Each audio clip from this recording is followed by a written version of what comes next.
Hello बच्चों, I hope आप सभी लोग काफ़ी अच्छे होंगे और आप सबों का मोस्ट वेलकम है मेरिटोवा डिजिटल क्लासेज में। मज़े की बात है कि आज हम लोग क्लास 11th के एक इम्पॉर्टेंट टॉपिक है जिसका कि नाम है थर्मोडायनेमिक्स, और आज हम लोग थर्मोडायनेमिक्स को पढ़ने जा रहे हैं। सारे बच्चे कंफ्यूज होंगे कि सर थर्मोडायनेमिक्स तो फिजिक्स में भी पढ़ना है और केमिस्ट्री में भी पढ़ना है। तो बच्चों आज हम लोग जो है थर्मोडायनेमिक्स को केमिस्ट्री के अंदर पढ़ने वाले हैं, यानी कि केमिकल थर्मोडायनेमिक्स। ठीक है, तो बेसिकली आप लोग देख रहे होंगे कि इंट्रोडक्शन ऑफ थर्मोडायनेमिक्स, यानी कि अभी तक जो है ना हम लोग खुद का इंट्रोडक्शन देते आ रहे हैं। मजे की बात है, ऊपर लिखा हुआ इंट्रोडक्शन ऑफ थर्मोडायनेमिक्स। आप भी सोच रहे हैं सर आज तो थर्मोडायनेमिक्स के इंट्रोडक्शन लेने वाले हैं। तो बेसिकली आज हम सभी लोग मिल करके थर्मोडायनेमिक्स को डील करने वाले हैं। बहुत ही हॉट टॉपिक है और हम लोग मजे की बात है कि कोल्ड के मौसम में हॉट टॉपिक को स्टडी करने जा रहे हैं। ठीक है, और बिल्कुल जो है एक अच्छी सी स्टोरी को बेस बना करके इस टॉपिक को हम लोग पढ़ने वाले हैं। तो आप लोग रेडी हो जाइए जल्दी से। ठीक है, लेट्स स्टार्ट। चलिए, तो सबसे पहले आप देख रहे होंगे यहाँ पे कि इंट्रोडक्शन ऑफ थर्मोडायनेमिक्स। थर्मोडायनेमिक्स का इंट्रो यानी कि इसका मतलब क्या होता है, याद कीजिए आप लोग। थर्मल कुछ तो याद हो रहा होगा ना। चलिए, थर्मोडायनेमिक्स जो बना हुआ है वो है थर्मल से। ठीक है, यानी कि हीट की बात हो रही है। किसकी बात हो रही है? हीट की बात हो रही है। और हीट एक एनर्जी है, यानी कि डायनेमिक्स, यानी कि हीट से रिलेटेड जो है ना बातों को यहाँ पे हम लोग को पढ़ना है।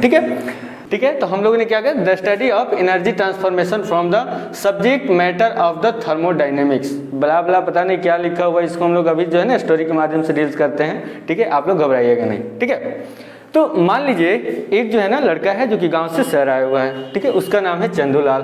क्या नाम रखे हम लोग? चंदूलाल। आप लोग खुश रहोगे, चंदूलाल। मेरे रूम पार्टनर को एक अच्छा सा नाम मिल गया, मेरे दोस्त को अच्छा सा नाम मिल गया, लेकिन जो है ध्यान रखना है उसका नाम है चंदूलाल। सपोज कीजिए कि चंदूलाल जो है ना गांव से शहर आया हुआ है। उसके साथ क्या होगा, क्लास में गया, सर ने पूछा व्हाट्स योर नेम, तो उसने बताया चंदूलाल। सारे बच्चे हंसने लगे। क्या करेगा वो, अपने अंदर जो है ना थोड़ा सा सुधार करेगा और उसके दोस्त मिलकर के बोले कि चलो चंदूलाल, आज से तुम्हारा नाम हुआ चैंडी। क्या नाम हुआ? चैंडी।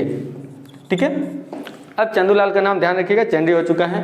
और फिर आगे क्या होगा कि चंदूलाल जो है अब क्लासेस करने लगा है। क्लासेस करते करते उसकी कोई दोस्त बन गई है। ठीक है, चंदूलाल दोस्त से मिलने के लिए क्या करता है, घर से बोलता है कि पापा हमें जो ना थर्मोडायनेमिक्स पढ़ना है, क्योंकि आप लोग जानते हैं कि थर्मोडायनेमिक्स काफ़ी डिफिकल्ट टॉपिक है। और पापा से कुछ पैसे लेते हैं, बट वो थर्मोडायनेमिक्स नहीं पढ़ता है, एक बाइक लेता है। ठीक है, अब बाइक चलाने के लिए आप लोग क्या चाहिए, सिंपल सी बात है कि बाइक चलाने के लिए हमें चाहिए पेट्रोल, यानी कि फ्यूल्स चाहिए होता है। ठीक है, फ्यूल्स जैसे हम लोग बाइक में डालेंगे तो क्या होगा, सिंपल सी बात है कि बाइक आगे बढ़ेगी जब स्टार्ट करेंगे, यानी कि एनर्जी का ट्रांसफॉर्मेशन होगा।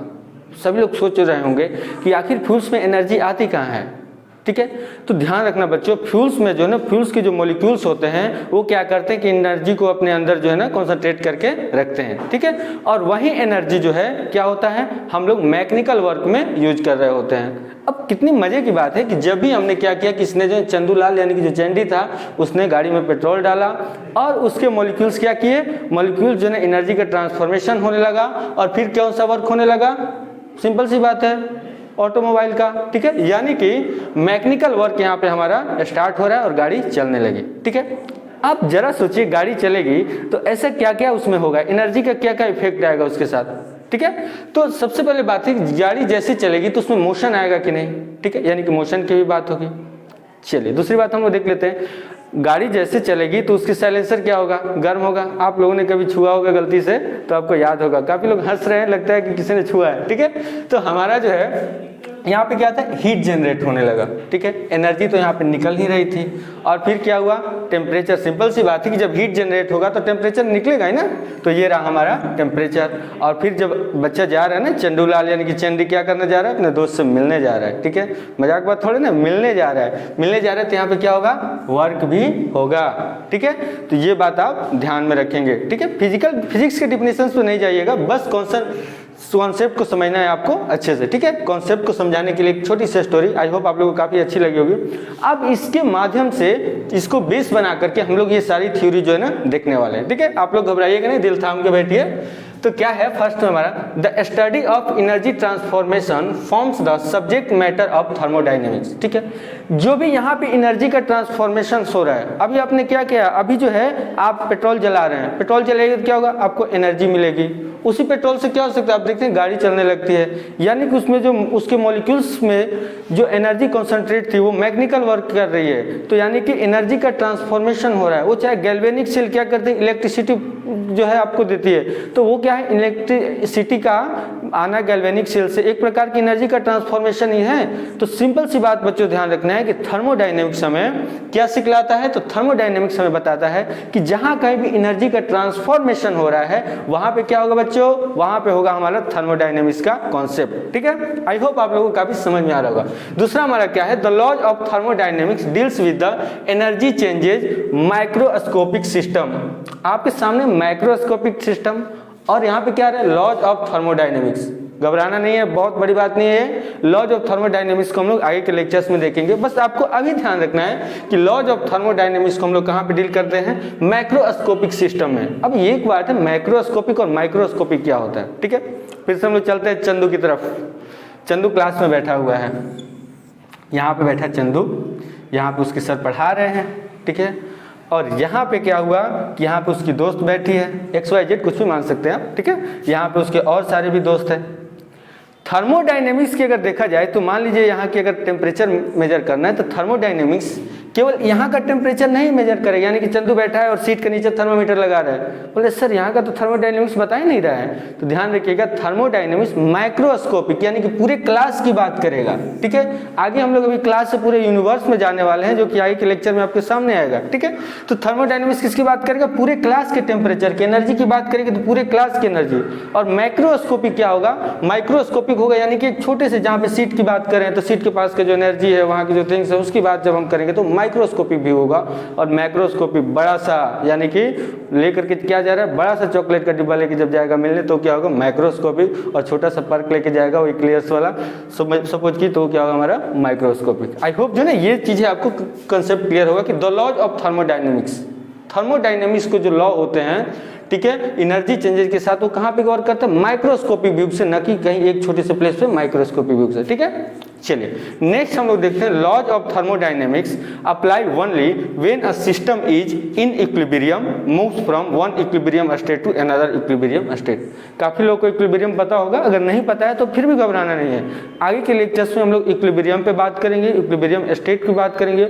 लेकिन यहाँ पे ध्यान क्या रखना है कि लॉज ऑफ थर्मोडायनेमिक्स, थर्मोडायनेमिक्स के जो लॉ होंगे, वो चाहे जीरोथ लॉ हो, फर्स्ट लॉ ऑफ थर्मोडायनेमिक्स हो, सेकेंड लॉ हो, ये सभी आगे आएगा, आप घबराना नहीं है। ठीक है, बस समझते जाना हम क्या समझा रहे हैं कि लॉज ऑफ थर्मोडायनेमिक्स केवल वहां पे अप्लाई होगा, ठीक है, जब सिस्टम क्या होगा, इक्विलिब्रियम में होगा। यहाँ पे आपके सामने क्या है, सिस्टम। भैया सिस्टम क्या है, तो सिस्टम ये हम लोग कब समझेंगे, नेक्स्ट लेक्चर में। हमारा जो नेक्स्ट लेक्चर होगा उसमें होगा सिस्टम, सराउंडिंग और यूनिवर्स का कॉन्सेप्ट, साथ में इक्विलिब्रियम पे भी हम लोग चर्चा करेंगे। तो इसलिए घबराना नहीं है, और जो है ना अच्छे से इसको नोट बनाते जाना है और फिर पढ़ते जाना है। ठीक है, क्या करें, laws of thermodynamics apply only when a system is equilibrium, यानी कि इक्विलिब्रियम में होगा, या फिर इक्विलिब्रियम स्टेट जो है ना उसका चेंज हो रहा होगा, यानी कि एक इक्विलिब्रियम से दूसरे इक्विलिब्रियम स्टेट में अगर वो ट्रांसफर कर रहा है, ठीक है, यानी चेंज कर रहा है, तो ऐसे टाइम में क्या होगा, यहाँ पे ध्यान रखिए कि लॉज ऑफ थर्मोडायनेमिक्स अप्लाई होगा। ठीक है, यानी कि ध्यान रखिए कि लॉज ऑफ थर्मोडायनेमिक्स जब भी अप्लाई होगा जब या तो सिस्टम क्या हो, इक्विलिब्रियम में हो, या फिर इक्विलिब्रियम का चेंज हो रहा हो। ठीक है, तो आगे हम लोग थोड़ा सा इसको ओवरव्यू देख लेते हैं। यहाँ पे क्या हो रहा था, बेसिकली थर्मोडायनेमिक्स जो ना रिलेशन बता रहा है, हीट, एनर्जी, टेम्परेचर, वर्क, इन सभी का।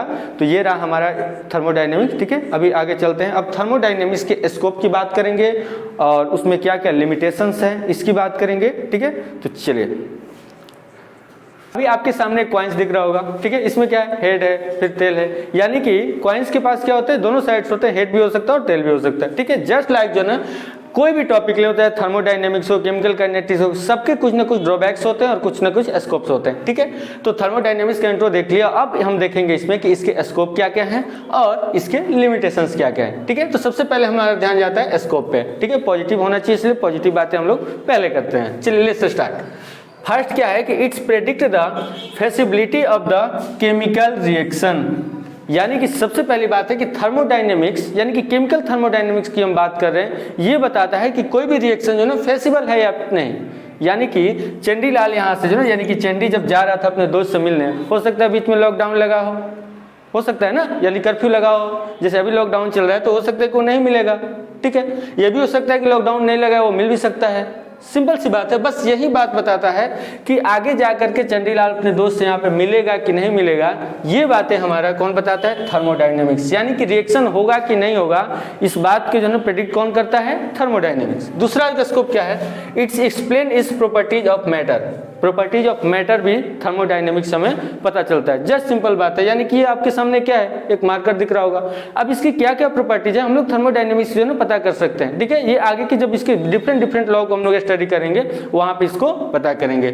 थर्ड क्या है, it's predict the extent of the which a chemical reaction can occur. अब ये मजे की बात है कि यहाँ पे ये बताता है कि रिएक्शन कहाँ तक एक्सटेंट हो सकता है। एक्सटेंट होने का मतलब है कि मान लीजिए कि यहाँ से ना चंडी क्या हुआ, अपने घर से निकला है, किससे मिलने, दोस्त से मिलने, मजाक बात थोड़े नहीं, दोस्त से मिलने जा रहा है कि नहीं।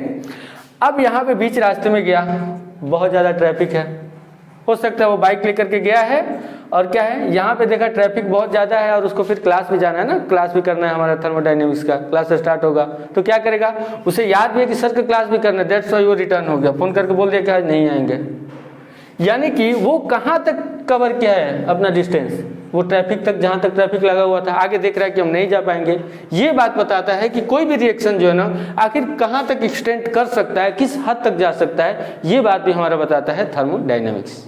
अब हम लोग देखते हैं लिमिटेशंस की तरफ। ठीक है, लिमिटेशंस क्या क्या है इसके, तो fails to tell speed of reaction, reaction slow होगा, फास्ट होगा, ठीक है, कैसे होगा ये नहीं बताता है। रिएक्शन होगा कि नहीं होगा ये तो थर्मोडायनेमिक्स बता देगा, यानी कि चंडीलाल अपने दोस्त से मिलेगा कि नहीं मिलेगा ये तो थर्मोडायनेमिक्स बताएगा, लेकिन चंडी क्या होगा, चंडी किस स्पीड से मिलने जाएगा, हो सकता है वो 100 के स्पीड से जाए, हो सकता है वो 10 के भी स्पीड से जाए। ठीक है, तो ये स्पीड जो है ना नहीं बताता, इस बात को ध्यान रखिएगा। दूसरी बात क्या है, fails to tell path of reaction, हो सकता है कि उसको केमिस्ट्री पढ़ना हो जल्दी जल्दी तो किसी शॉर्टकट से जा सकता है, या फिर अगर बहुत ज़्यादा टाइम है तो लॉन्ग कट से भी जा सकता है ना।